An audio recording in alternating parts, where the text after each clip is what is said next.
So hello everyone, welcome to our channel current on affairs. तो इस video में हम 19 सितंबर को जो सीजीएल का पेपर हुआ है सेकंड शिफ्ट में, इसमें जो 25 जीके के क्वेश्चन आए हैं उनको डिस्कस करेंगे।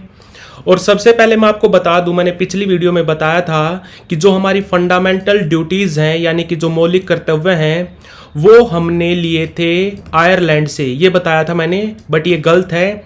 फंडामेंटल ड्यूटीज़ का आइडिया लिया था हमने यूएसएसआर से। फंडामेंटल ड्यूटीज़ लाई करती हैं 51A में, और आयरलैंड से हमने लिया था डीपीएसपी। डीपीएसपी हमारे आर्टिकल 36 से लेकर 51 तक लाई करते हैं। तो पहला क्वेश्चन आया है कि भारतीय संविधान का जो भाग 11 है इसका संबंध किससे है। इसका संबंध है संघ और राज्य के बीच जो संबंध है उसको दर्शाता है भाग 11। हमारे संविधान में टोटल अभी 25 भाग हैं। स्टार्टिंग में कितने थे? स्टार्टिंग में थे 22। और शेड्यूल कितने हैं, यानी कि सूची कितनी है? तो सूची है 12। भारतीय संविधान में 25 भाग हैं और 12 सूची हैं। दूसरा क्वेश्चन आया था कि मुलायम सिंह यादव का संबंध किस राज्य से है। तो इनका संबंध है उत्तर प्रदेश से। समाजवादी पार्टी के फाउंडर थे ये, और ये यूपी के 3 बार सीएम रह चुके थे। इनकी मृत्यु हुई थी 2022 में। 3 बार सीएम रहे थे यूपी के। मेंडलीव की जो पीरियोडिक टेबल थी उसके अनुसार ए का एल्यूमिनियम का वेट कितना था, जिसको बाद में गैलियम ने रिप्लेस कर दिया था। तो उसका भार था 68। आपको बता दूं, गैलियम का जो एटॉमिक नंबर है वो है 31। एल्यूमिनियम का कितना है? एल्यूमिनियम का है 13। वेट कितना इसका? 27। और मेंडलीव से आपको याद रखना है, मेंडलीव ने अपनी पीरियोडिक टेबल पब्लिश की थी 1869 में। पारिस्थितिक की परिभाषा बतानी थी आपको।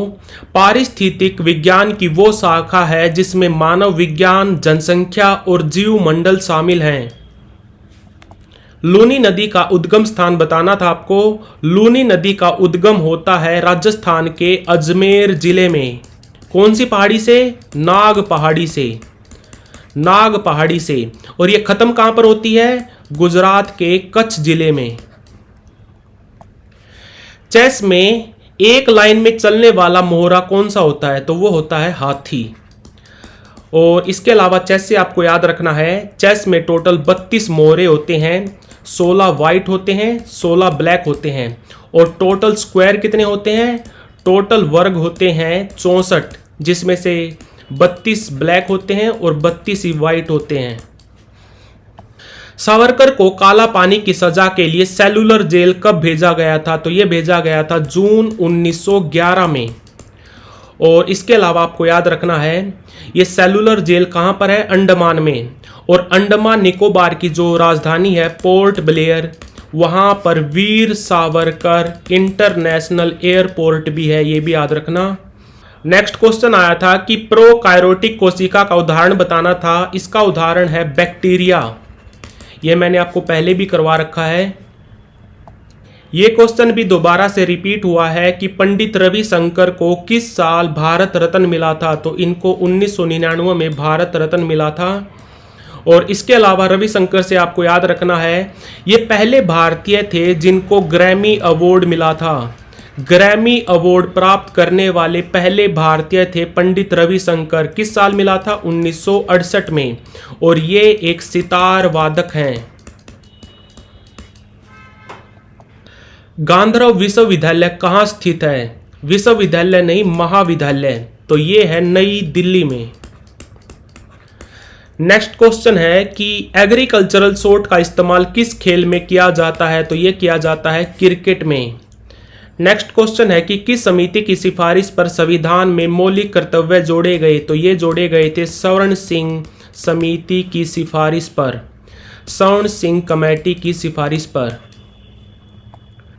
उषा बारले को 2023 में किस पुरस्कार से सम्मानित किया गया था? तो ये किया गया था पद्मश्री से। इनका संबंध किस राज्य से है? तो वो है छत्तीसगढ़ से।